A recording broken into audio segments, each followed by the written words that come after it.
देह बाटे super face बाटे सुघर चेहरा पलाइट बा तोहर चलिया कनवा के बोलिया चमकत डे लाइट बा। देह बाटे सुपर फेस बाटे सुघर चेहरा पलाइट बा तोहर चलिया कनवा के बोलिया चमकत डे लाइट बा। हई देख के हो हाल हम तो भइली बेहाल, हई देख के हो हाल हम तो भइली बेहाल। एही उम्र में छा गइलू कहल गजब के घुमा तारू 10 साल के जान खइलू का। गजब के घुमा तारू 10 साल के जान खइलू का।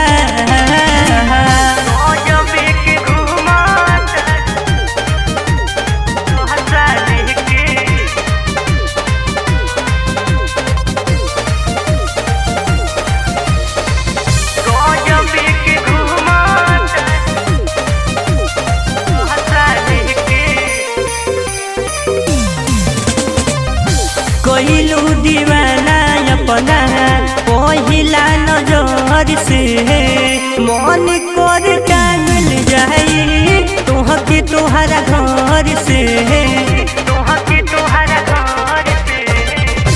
कइलू दीवाना अपना पहिला नजर से मन कर टांगल जाई तोहके तोहरा घर से।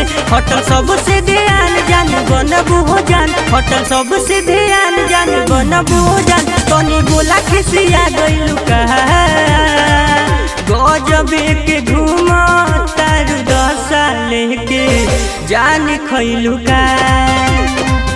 गजब के घुमा तारू 10 साल के जान खइलू का।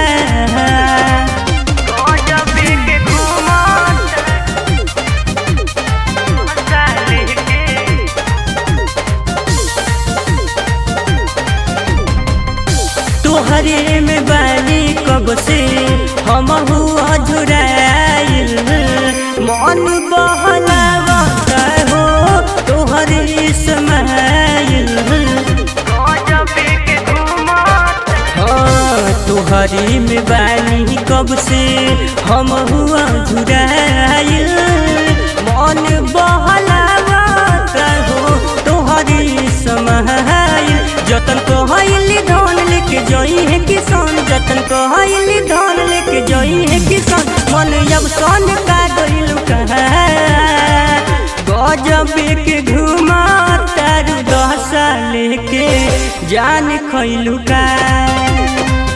गजब के